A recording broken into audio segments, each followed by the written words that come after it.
SER Podcast.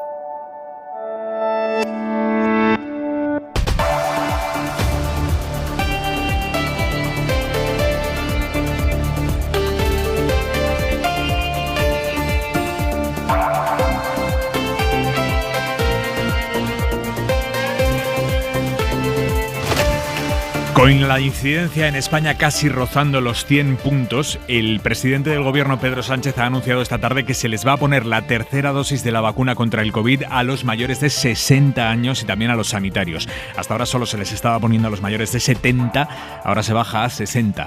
Hoy se ha confirmado el mayor número de contagios en un día desde agosto, 6.600 positivos nuevos, y suben unas décimas, pero suben el porcentaje de camas ocupadas por enfermos COVID en planta y en UCI. Pedro Sánchez, esta tarde desde Turquía. Que acaba de finalizar, según me ha informado el Ministerio de Sanidad, la reunión de la ponencia de vacunas y se ha acordado vacunar con una tercera dosis a los mayores de 60 años y al personal sanitario y sociosanitario. Y a pesar de que cada vez son más las comunidades que piden al Gobierno central un criterio único para toda España sobre si pedir o no el pasaporte COVID para entrar en restaurantes, discotecas o recintos cerrados, el Ministerio de Sanidad no tiene intención de homogeneizar nada. Mariola Lurido, buenas tardes. Buenas tardes, Aimar. La ministra Darias se sigue resistiendo, como ya hizo en verano, a que haya en toda España una estrategia común para exigir ese pasaporte COVID a la hora de acceder a determinados espacios, porque recordamos, Aimar, en España todavía hay 4 millones de no vacunados sin ninguna dosis. Dice Darias que el Tribunal Supremo ha marcado el camino, que son las comunidades autónomas las competentes, que tienen que solicitarlo a sus tribunales de justicia y que el Supremo ha señalado además que solo se puede exigir ese pasaporte en zonas de alta incidencia y en un espacio de tiempo acotado. Son ya 7 comunidades autónomas las que están estudiando imponer este certificado y 3, Aragón, Andalucía y Castilla y León, las que han pedido públicamente que haya una normativa estatal sobre este asunto. Ahora vamos con las novedades sobre la ley de memoria y los intentos del gobierno por evitar que Esquerra le tumbe la ley de memoria. Pero antes, la A23 está cortada ahora mismo a la altura de Soneja, en Castellón, porque ha volcado un camión cargado de 33.000 litros de combustible. Se ha incendiado. En un primer momento las autoridades han pedido a la población que se confine por el peligro y por la toxicidad del humo, pero parece que ese peligro empieza a superarse ya. Última hora, Laura García, buenas tardes. Buenas tardes, así es. El puesto de mando avanzado, activado tras el vuelco y posterior incendio de un camión cargado con 33.000 litros de gasóleo en la A23 en Soneja, había solicitado al alcalde que los vecinos se confinasen en sus casas con ventanas cerradas por la posible afectación por humo. Así lo habían señalado emergencias de la Generalitat, que indicaban además que se habían tenido que retirar del lugar por falta de luz solar, el medio aéreo que actuaba en la extinción del incendio. El accidente se ha producido sobre las 5 de la tarde, cuando por causas no determinadas ha volcado el camión, incendiándose posteriormente y afectando a una zona forestal. El conductor del camión, un hombre de 60 años y que presentaba heridas leves en los brazos, ha podido salir de la cabina y ha sido asistido por un equipo sanitario del SAMU y posteriormente trasladado al hospital de Sagunto en una ambulancia. El puesto de mando avanzado acaba de informar que el incendio ya está extinguido y que se levanta el confinamiento de la población de Soneja. Eso sí, la A23 sigue cortada en ambos sentidos. Previsión del tiempo. Jordi Carbó, buenas tardes. Buenas tardes. Se aleja la lluvia de Baleares, pero ganará protagonismo las próximas horas y en distintos momentos de mañana al sur de la provincia de Valencia, también en Alicante, Murcia y Almería, así como en la zona del Estrecho, chubascos y alguna tormenta que podrá descargar de manera torrencial. Además, viento de levante cada vez más fuerte, complicando la situación marítima. Las nubes del Cantábrico mañana irán desapareciendo, mucho sol en la mayor parte del país, algunas nieblas durante la mañana, también ambiente frío, incluso más que hoy. Durante la tarde, al sol, el ambiente será mucho más agradable. Y hay media hora 25 Deportes. Gallego, ¿cómo estás? Buenas tardes. La cita deportiva, apunten ustedes, 2:30 de la madrugada. Garbiñe Muguruza va a jugar la final del Máster femenino de tenis ante la letona Kontaveit. Ninguna española ha ganado antes este torneo, que se disputa en Guadalajara, México. Y en fútbol, la UEFA ha comunicado esta tarde al Atlético de Madrid que impone un segundo partido de sanción a Griezmann por su expulsión ante el Liverpool. El francés tampoco podrá jugar el decisivo partido de Champions la próxima semana ante el Milán, y el Atlético de Madrid va a recurrir porque está indignado. Empieza ahora 25. Con los intentos de los socios del gobierno de buscar la manera de impulsar que la justicia española pueda perseguir los crímenes del franquismo, pero sin derogar la ley de amnistía del 77, que hace imposible perseguir los crímenes del franquismo. Es francamente complicado hacer las dos cosas.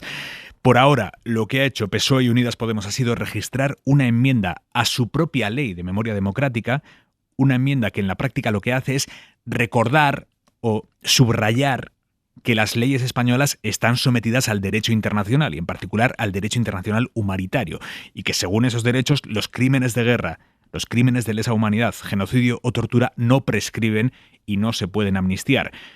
Pero las leyes españolas ya estaban sometidas a esos derechos internacionales antes de que los socios de gobierno registraran hoy ninguna enmienda.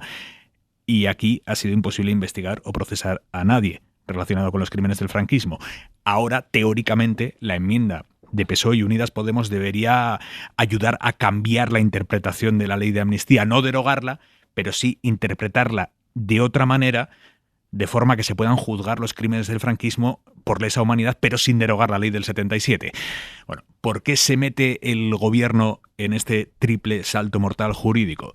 Pues porque necesita que Esquerra Republicana no tumbe la ley de memoria democrática que ha impulsado el Ejecutivo y que es una de las grandes leyes de esta legislatura, teóricamente. Y Esquerra Republicana insiste en que o derogación de la ley de amnistía del 77 o no hay ley de memoria democrática. Y de hecho Rufián esta tarde ha dejado claro que la alternativa que le están planteando PSOE y Unidas Podemos le parece insultante, dice.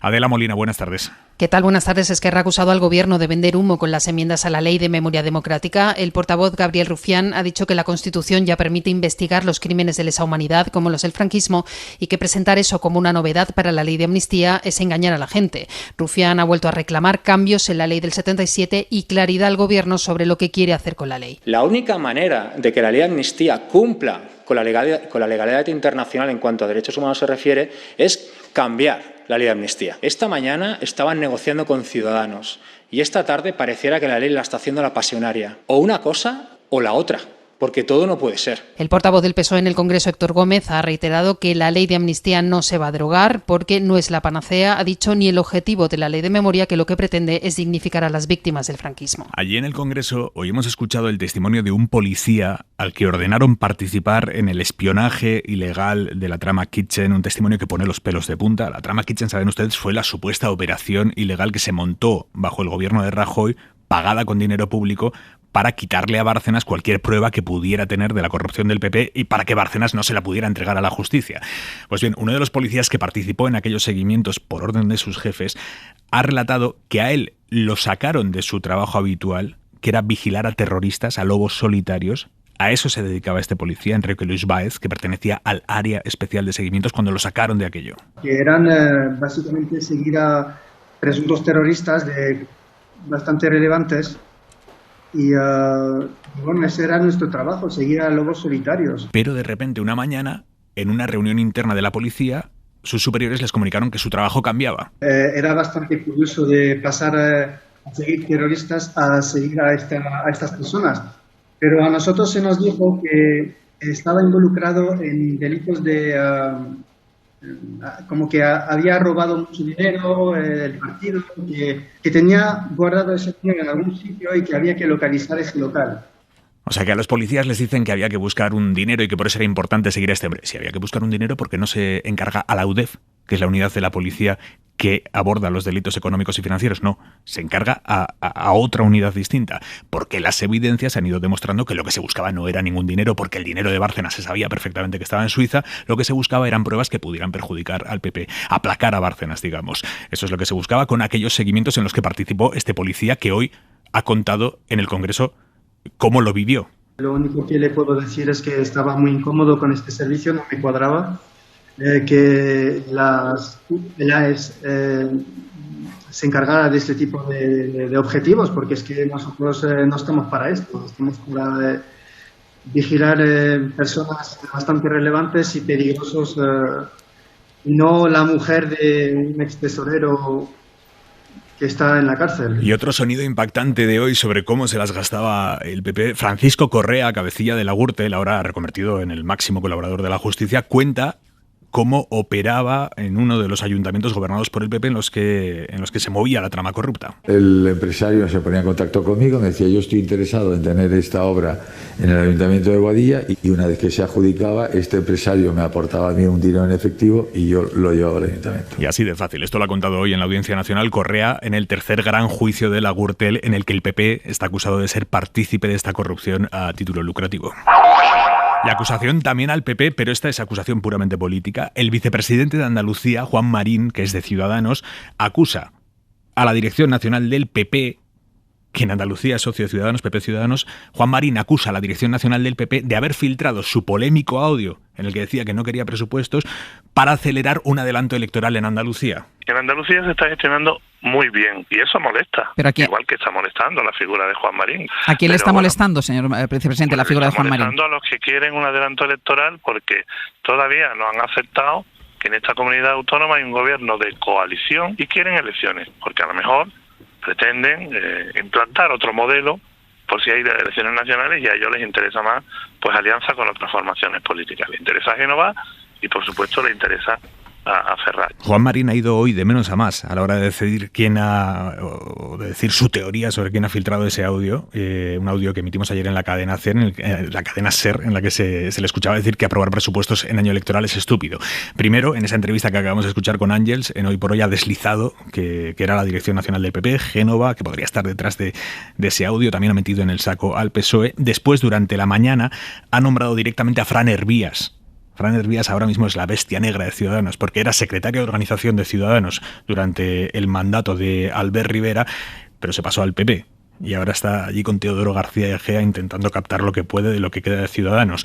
Ha dicho Juan Marín que es público y notorio que la OPA de Teodoro García Egea sobre Ciudadanos la está moviendo el señor Hervías. Génova niega todo esto, niega que la filtración salga de ellos. En todo caso, y más allá de las intrigas palaciegas, lo sustancial de este asunto es que ese audio de Marín ha desencadenado un tsunami político en Andalucía, ha dejado a la Junta sin apoyos para aprobar los presupuestos generales. Vox, que hasta ahora era el socio parlamentario del tándem PP-Ciudadanos en Andalucía, Vox ha presentado ya su enmienda a la totalidad de las cuentas. El PSOE lo va a hacer en las próximas horas. Es una falta de apoyos que pone en riesgo la continuidad del gobierno andaluz. Radio Sevilla, Mercedes Díaz, buenas tardes. Buenas tardes. El gobierno en minoría del PP y Ciudadanos no cuenta con los apoyos necesarios para sacar adelante los presupuestos y eso aboca a elecciones. Esta mañana ya se ha encontrado con otro obstáculo, la ultraderecha de Vox, que ha presentado una enmienda a la totalidad a las cuentas como hizo el año pasado, pero esta vez no están dispuestos a retirarla en el último minuto. Quieren acabar, dicen, con un gobierno frágil que tiene ya muerto a uno de sus socios en referencia a Ciudadanos. Manuel Gavira es el portavoz parlamentario de Vox. 6 meses llevamos diciendo que tenemos un gobierno frágil, un gobierno inestable, un gobierno donde uno de los socios está muerto y está haciendo todo lo posible por resucitar. El PSOE presentará mañana la enmienda a la totalidad que ya ha anunciado. Hoy también el PP andaluz ha marcado distancias y ha admitido que las palabras de Juan Marín fueron un error. Otros presupuestos autonómicos que están en la cuerda floja ahora mismo son los de Cataluña. La CUP ha registrado hoy su enmienda a la totalidad de esas cuentas, por lo tanto se resquebraja el bloque independentista. Ellos dicen que siguen negociando con el Govern, pero han registrado ya esa enmienda a la totalidad. Y el presidente catalán, Pere Aragonès, se ha abierto hoy algo que no había hecho hasta ahora, negociar los presupuestos con los comunes. Propongo que hablemos sobre esta nueva propuesta de presupuestos sin exclusiones, hablemoslo, sentémonos y miremos la posibilidad de ampliar la mayoría que permitió la investidura con una mayoría más amplia para poder facilitar este presupuesto. Por lo tanto, Esquerra se abre a negociar con los comunes, pero no con el PSC. Salvador Illa se había ofrecido a negociar para, digamos, blindar las cuentas de la CUP, que la CUP no tuviera el control de la política catalana, pero Esquerra dice que con el PSC no quiere saber nada. Y todavía en la página política, y por si le faltaba algo al PP, va Cayetana Álvarez de Toledo y saca un libro. Es verdad que en el caso de Cayetana son opiniones personales, pero también he de decir que ella siempre ha representado los valores del Partido Popular. Ha salido hoy la presidenta de la Comunidad de Madrid, Isabel Díaz Ayuso, a defender a la todavía diputada Cayetana Álvarez de Toledo, pese a que ella en su libro se despacha muy a gusto con la Dirección Nacional del PP, con la que Ayuso tiene su propio pulso a cuenta del control del partido. Por lo tanto, Ayuso no le hace feo, sino todo lo contrario, a Álvarez de Toledo. Sin embargo, otro líder autonómico del PP, Fernández Mañueco, presidente de Castilla y León, dice esto de Álvarez de Toledo. Ya hace año y medio le recomendé que un poquito de desescalada verbal no vendría mal. En resumen, que el conflicto entre Ayuso y la Dirección Nacional se suma ahora al de la Dirección Nacional con Álvarez de Toledo. Y el PP arde. Mariela Rubio, buenas tardes. Buenas tardes, y así lo reconoce la calle Génova, donde responden con esta frase: que dé explicaciones quien está incendiando el partido. El PP continúa con la política de silencio público sobre la batalla por Madrid y pretende aplicar la misma técnica al caso de Cayetana Álvarez de Toledo, que califica en su libro la política del secretario general de su partido, García Egea, es textual, de pelotas y peloteo. Así respondía hoy, preguntado al respecto, el número 2 del PP. Bueno, pues esas declaraciones me parecen lo mismo que a usted.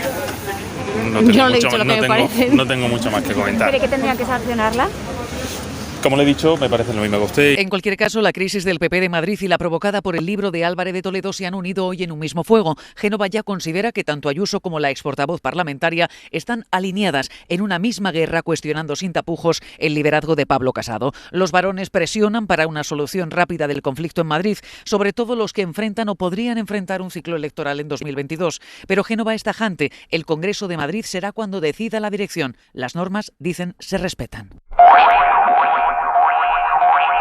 Hemos escuchado esta tarde a Pedro Sánchez desde Turquía hablando de la vacunación, anunciando la tercera dosis para los mayores de 60 años. Bueno, allí en Turquía le han preguntado al presidente también sobre la negociación entre gobierno, patronal y sindicatos para la reforma laboral. La actitud con la que el gobierno aborda esta importante reforma que va a permitirnos modernizar nuestro mercado de relaciones laborales es con el máximo diálogo y con el mayor de los consensos. En esa sigue el gobierno intentando sumar a la patronal al acuerdo final para que no pase como con la subida de las cotizaciones sociales, que al final se cerró sin los empresarios.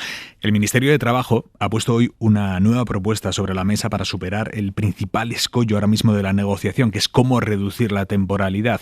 El gobierno plantea crear un nuevo contrato temporal que tenga una duración máxima de 3 meses y además quiere limitar el número de trabajadores temporales en las empresas, pero en función de su tamaño. Aquí está la novedad. Antes planteaba un porcentaje máximo de trabajadores temporales en la empresa, un porcentaje igual para cualquier tipo de empresa. Ahora dice, bueno, es que no es lo mismo en las grandes empresas que en las muy, muy pequeñas empresas. Por lo tanto, plantea un tope distinto de trabajadores temporales, un tope porcentual distinto según el tamaño de las empresas. Alejandra de la Fuente, buenas tardes. Buenas tardes, así es. El Gobierno pone 2 cotos a los contratos temporales, uno de tiempo y otro de cantidad. Si hablamos de tiempo, los contratos ocasionales tendrán una duración máxima de 3 meses, aunque se podrán ampliar hasta los 5 meses. Eso sí, las causas tienen que estar muy bien justificadas, ya que la intención del Gobierno es limitar la temporalidad a los contratos que realmente su causa esté justificada. La distancia en temporalidad en el punto más alto de España es de 21 puntos con la media europea y en el más bajo nunca bajamos de 9,2. Esto es lo que ha provocado la reforma laboral del Partido Popular. Ahora, si hablamos de cantidad, el número de contratos ocasionales que las empresas pueden hacer en un año quedaría así: 1 para empresas de 1 a 5 trabajadores, 2 para empresas de 6 a 10, 3 para empresas de 11 a 30 trabajadores, y a partir de aquí hablaríamos de porcentaje, un máximo de un 8% para empresas de entre 31 y 500 trabajadores. Todos estos límites aplican a todos los sectores menos al agrícola, y con esta propuesta el Gobierno limita a 3 las modalidades de contrato: fijo, de formación y temporal. Y así suena este segundo día de protesta del metal en la provincia de Cádiz. Los trabajadores siguen a esta hora reunidos con la patronal, citados ambos por la Junta de Andalucía. El problema está en la negociación del nuevo convenio colectivo, bloqueado porque los trabajadores quieren subidas de sueldo acordes a lo que están subiendo los precios, al IPC, y las empresas dicen que no pueden asumir esas subidas. Y así están en el segundo día de huelga indefinida. Otra vez hoy hemos visto barricadas, cortes de carreteras y hasta vías del tren. Francisco José Román, buenas tardes. Hola, Aymar, ¿qué tal? Buenas tardes. Llegamos a este segundo día de movilizaciones, jornada en la que se ha radicalizado efectivamente el calendario con el cierre, por ejemplo, de los accesos a un centro hospitalario en el campo de Gibraltar o el corte de la línea del ferrocarril en la estación de Cádiz. Ambas circunstancias pudieron quedar normalizadas a primera hora de la tarde. Un transportista ha resultado herido en San Roque, en el campo de Gibraltar, por la acción de un piquete, y en Cádiz un manifestante que se resistió a entregar material incendiario fue detenido por la policía, y de nuevo se han producido a primera hora de la jornada de hoy piquetes en los accesos a los principales centros de trabajo de la Bahía de Cádiz. Por lo demás, las partes efectivamente están reunidas en un nuevo intento de mediación de la Junta de Andalucía para avanzar en los términos del convenio colectivo. La reunión ha comenzado a las 6 de la tarde. Es Junior García, el opositor cubano que promovió la protesta opositora en Cuba el lunes. Creo que estamos viviendo días muy feos en Cuba. Yo estoy listo, como ven, vestido de blanco, y cuando sea el momento saldré de mi casa. Junior García ya no está en Cuba, Junior García está en España. Ha aterrizado hoy aquí, ha salido de su país aprovechando que tiene un visado turístico para venir a España, una decisión que dice él tiene que ver con las enormes presiones que ha recibido del régimen cubano, un régimen que el lunes lo tuvo bloqueado en su casa para evitar que protagonizara la movilización opositora. Él dice que las autoridades cubanas le han forzado a salir del país, pero Cuba, el régimen asegura que no ha acordado con España la salida de este opositor. Informa desde La Habana, Mauricio Vicent. Buenas tardes. Poco más se sabe. A su llegada a Madrid, el opositor simplemente agradeció en su cuenta de Facebook la ayuda que le han brindado muchas personas para hacer posible el viaje sin identificar quiénes. Fuentes diplomáticas confirmaron que el lunes García solicitó y obtuvo en el consulado en La Habana un visado de turista de 3 meses para viajar a España. Fuentes cercanas a la plataforma Archipiélago aseguran que su decisión se debió a las fuertes presiones a las que ha estado sujeto en los últimos días. Tras quedar desactivada la marcha del 15N, después de numerosas presiones oficiales, los promotores de la protesta dieron a conocer un comunicado en el que expresaron que las causas que motivaron la convocatoria seguían vigentes, por lo que propusieron prolongar las protestas en las calles hasta el próximo 27 de noviembre. La mirada de Xavi Vidal-Folk. Se admiten apuestas. ¿Por qué la patronal no se sumó al acuerdo sobre el futuro de las pensiones? ¿Acaso eso prefigura también su negativa a la reforma de la reforma laboral que hoy ha vuelto a la mesa de negociación? El ministro José Luis Escrivá aseguró que la COE no propuso ninguna alternativa a la subida de cotizaciones sociales para reequilibrar las cuentas de la Seguridad Social y que por eso él tuvo que tirar millas sin esperar a que se apuntase. Un alto cargo de la patronal viene hoy a darle la razón. El presidente de la Comisión de Economía de esa organización, Íñigo Fernández de Mesa, acaba de plantear objetivos muy deseables, pero funambulistas como alternativa concreta e inmediata. Crear 2 millones de empleo, bajar la tasa de paro española a la mitad, reducir la economía sumergida al promedio de la europea. Si la receta fuera tan fácil, ¿por qué no lo hizo él mismo cuando fue secretario de Estado de Economía y primer empleado del ministro conservador Luis de Guindos? ¿Cómo contribuye Fernández a crear empleo como representante de los Rothschild en España? ¿Con cuánto empleo no precario contribuyó Guindos como delegado de Lehman Brothers en la península y luego como ministro experto en recortes sociales? ¿Quién manda en la COE? ¿El empresario Antonio Garamendi o Fernández, gran comisario del PP? ¿Para quién trabaja este caballero? Suscríbete a Hora 25.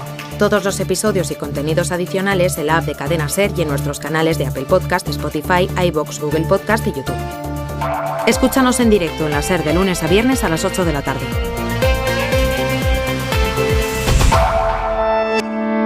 Cadena SER. La radio.